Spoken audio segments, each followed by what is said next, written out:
આજે ગુજરાત સહિત સમગ્ર ભારત દેશમાં જ્યારે જે વ્યક્તિની નામના ખાસ છે અને તે વ્યક્તિ આજે એવા મહાન વ્યક્તિ બની ચૂક્યા છે કે જેમની વિશ્વમાં પણ નોંધ લેવી પડે છે, આજે એવી વિરલ વ્યક્તિ સાથે આજે અમે ખુદ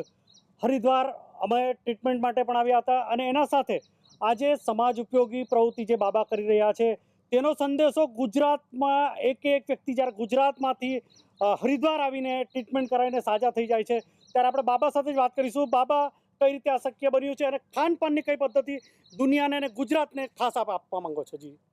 હું 35 વર્ષ પહેલાં સુરત ગયો હતો અને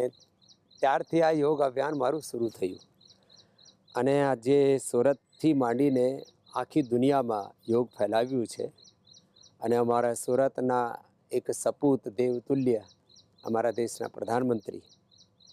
એ યુએનમાં પણ એનો ગૌરવ આપીને ઇન્ટરનેશનલ યોગ દિવસ પણ કરી દીધું છે.